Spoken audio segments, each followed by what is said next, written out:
Calaroga Shark Media.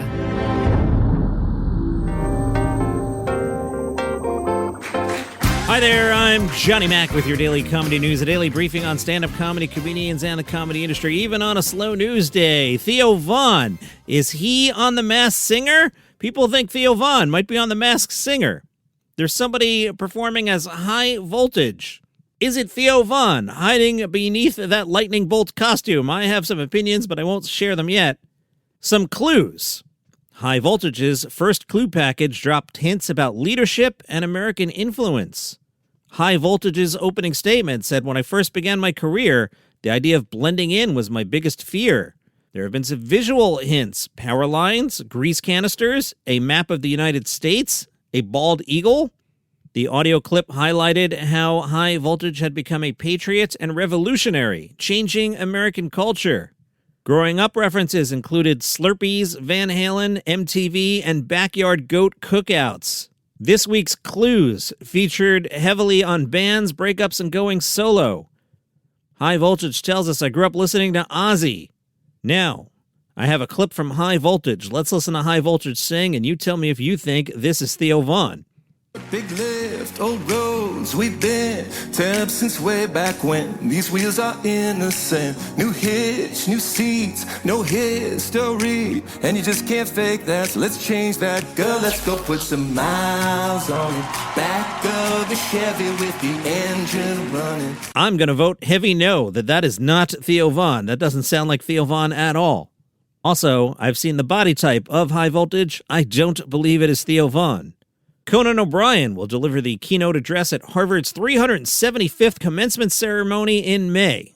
Now, let me just take a time out here. We all love Conan, and we're going to hear a lot about Conan this week because Conan is hosting the Oscars on Sunday, so a lot of Conan coming up this week, and we all love Conan.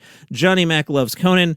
I'm not being sarcastic here. You can listen to all the hours I've done with Mike Chisholm from the Letterman podcast, both on my show and his show, and you've heard me say I like Conan. We all love Conan. But you knew the butt was coming. Let's stop acting like he's some sort of outsider. He's hosting the Oscars for the second time. He's doing the commencement speech at Harvard. And, I'll tell you in a couple of minutes, he was on Michelle Obama's podcast. But this is an insider. So let's stop pretending like he's some wacky outsider. He's not. We all love him. I love him. But he's not some wacky outsider. He will deliver the keynote address at Harvard's 375th commencement ceremony in May. Meanwhile, Conan was on Michelle Obama's podcast, like regular people do all the time. I've been on it 4 times myself. Conan and Mrs. Obama discussed the White House Correspondents Association dinner, and Conan explained, that is not a normal crowd. They're thinking a lot about their own world, and you need to be funny, and you can't act like you know too much, because then they'll resent you for that, or think you don't belong. Conan O'Brien told Michelle Obama, "I've talked to your husband about this." In case you're not familiar with Michelle Obama, her husband is Barack Obama, who used to be the president of the United States. Conan told Michelle Obama, "They make you follow the leader of the free world. He goes first and kills it. Then he'd finish and drop the mic, crowd going crazy, and a voice would go, 'Ladies and gentlemen, Conan O'Brien.' And you see people like, what? Who would go now?" So you got to wade through that a little bit, but it's all calculating for what's the assignment. He compared the Correspondents' Dinner to the Oscars and said, "Now I'm going to speak to a bunch of A-list people who don't really like to give it up for anybody, but that's all calculation. You got to calculate and then have fun." Michelle Obama asked Conan O'Brien if comedy's more fraught these days. Conan O'Brien told Michelle Obama, "Are you getting how, inside this is? I think they're all very talented. They're really good people. They're in a tough situation because your job is to go out and talk about the news every day. I was never strictly a comedian that lives off the news. I usually try to find things that were silly and funny outside of the news, but we also had to do the news. Things are so diverse right now. I think it's got to be a really tough task, and I do have empathy for the people who are trying to figure out what's funny in this, because I know just as a citizen, I get up in the morning and I look at what's happening in the news. I like to be funny, but my first instinct when I read the news is nothing here gives me joy or is making me laugh that hard. But if you're doing one of those shows, how do you not talk about it? How do you not wear your heart on your sleeve? Maybe get mad, so it's difficult." Johnny Mack, is it a slow news day? No. Why do you ask? Jerry Seinfeld was spotted at a Massachusetts restaurant. That's right. Jerry was in Worcester last week. Did a couple shows at the Hanover Theater. The Theater Cafe posted on Facebook that Seinfeld ordered a pre-performance dinner. We are told Jerry Seinfeld requested the lemon chicken, which sounds like a joke. I don't know what's the joke about it, but it sounds like one. Jerry Seinfeld requested the lemon chicken. But not just that. Jerry Seinfeld requested the lemon chicken, grilled Faroe Island salmon, steamed vegetables, brown rice, and a green salad. And Mass Live points out, no soup was ordered. Well done. Amy Schumer hit up a Knicks game. Johnny Mack has a slow news day? No. Why do you ask? I got plenty today. I don't know what you're talking about. That's right. She went to see when the Knicks played the San Antonio Spurs. And we are told Amy Schumer appeared to be ready when the camera panned to her. And she got up and danced. She showed off her dance moves while decked out in Knicks gear. Later in the day on Instagram, she wrote, Mom Dance Cam coming in hard. I thought I'd check in on John Mulaney's book club, and you're like, John, is it a slow news day? And I don't know why you keep asking me that. Stop. But I hadn't seen anything about John Mulaney Reads, which is the hashtag Mulaney Reads for the John Mulaney Book Club. But if you went on John Mulaney Facebook, you would see 2 books this month. One led me to the other. The first book John Mulaney recommends, Here Beside the Rising Tide, Jerry Garcia, The Grateful Dead, and An American Awakening by Jim Newton. Mulaney says, in bad times, we need reckless troublemakers to pursue absurdity and offer something stupid, fun, and free. I've read half a dozen books about the Grateful Dead. Jim Newton's new contribution is totally different. Then in all caps, Mulaney yells at us and says, you do not have to be a Deadhead or even fan to appreciate this chronicle. Now, it's interesting. I was on the Gianmarco Ceresi book club, and he recommends Here Beside the Rising Tide. No, sorry, cheap shot at Gianmarco. Love Gianmarco, friend of the show. It's a joke, Gianmarco. You know that was funny. You know I'm on your team. You, me, Chris Fleming. We're going over to Birbiglia's house, and we're going to, I know what we're going to do. We're going to give him a thumbs down. We're not violent people. We come in peace.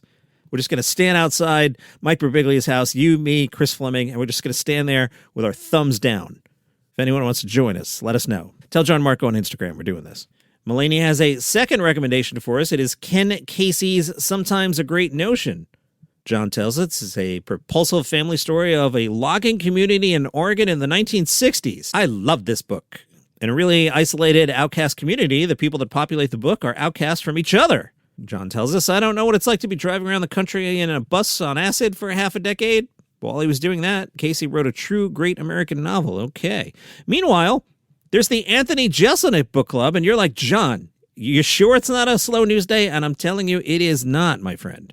Jeselnik has recommended Mother Night by Kurt Vonnegut. This short novel builds to an unforgettable, haunting, and beautiful ending. The book was published in 1962. Jeselnik said, I read it 20 years ago, but it's one of my favorite Vonnegut novels and extremely relevant today. I might have started a book club over here. I'm a simple man, though. I'm going to tell you to read a Tom Clancy novel. I'll work on that. I haven't figured that out yet. Johnny Mac Book Club. Coming soon, but probably not. The folks at SNL UK put out a trailer. I'll give you a little taste of it, but I'm going to clip it because after the guy says live from London, it's mostly music, but you're kind of curious what it sounds like. Here, let's listen. Live from London, it's Saturday night. The music is Go by the Chemical Brothers. Sure to get the YouTube version of this podcast demonetized. Now, in their little opening thing there, they didn't have the voiceover person mention who the people are, which I thought was weird. In case you're curious, they are Hamed Anamashon, Larry Dean, Celeste Dring, George Fouracres, Anya Magliano, Annabelle Marlowe, Al Nash, Jack Shep, Emma Siddy, and Patty Young. Congratulations to Matt Rife, the Stay Golden World Tour appearance at the Prudential Center in Newark, New Jersey, where you could have had jury duty and then walked across the street to see Matt Rife, but luckily, jury duty is over. I am a free man. I have completed my service. The federal government thanked me for calling a phone number every night pretty much for 2 weeks, but I didn't have to go to Newark. But had I been in Newark and walked across the street to the Prudential Center to see Matt Rife, the Stay Golden World Tour, I would have been one of the 18,486 people who set a new record for most people attending a comedy show in the Prudential Center. 18,486 breaks Sebastian Maniscalco's record of 18,457. That broke Sebastian Maniscalco's previous record of 18,033, which broke Kevin Hart's record of 16,956, which broke Dane Cook's record of 14,843. Coming up at noon Eastern today, the results of Comedy Survivor. It was a lot of fun. I had a lot of fun recording it. It's another wonderful result. No spoilers here. Come back at noon Eastern, Comedy Survivor. Ike Barinholtz has launched a weekly trivia podcast with celebrity guests. Not like those trivia guys in Morristown. The biggest celebrity in the place might be me. What a ridiculous thing to say. But it might be true. I'm trying to think, trivia guys. Who's the biggest celebrity that has come to trivia night at the Glenbrook Brewery in Morristown, New Jersey on Wednesdays to see Best Men Trivia, who, as we learned on Sunday, they'll go to San Diego if you pay them. I'm trying to think if I've been there and, like, somebody of, like, any kind of fame has been there. Some loser doing a podcast can't be the biggest celebrity, and I'm all saying this with a big, goofy grin on. In case you can't tell, I don't take myself very seriously. I'm going to guess it's not me. You know who I'm going to guess it is? I'm going to guess, now I don't know for a fact if this person has ever gone or not, but Anthony Volpe, who's the shortstop of the New York Yankees, he's a local, and sometimes I'll hear that he's out. Now, I've never known him to be at trivia, but I've known that he's been out in the neighborhood because the young kids tell me that he's out in Morristown occasionally. Off-season, of course. This time of year he's clearly focused on baseball. So it's possible Anthony Volpe showed up at trivia. I digress. What are you even talking about, John? Is it a slow news day? No, I don't know why you keep asking me that. Ike Barinholtz will launch a new weekly trivia podcast. It's called Funny You Ask. Each episode blends fast-paced trivia with comedic storytelling, bringing together major names from film, TV, and comedy for what is described as competitive, conversation-driven gameplay. You know, I have a question about this podcast. On this podcast, are the winners always going to be from upstairs? Because, you know, sometimes you go to trivia, and the people upstairs seem to win a lot. And it seems to be a lot of, like, young kids who win trivia every week, and they always seem to be upstairs. I wonder what that's about.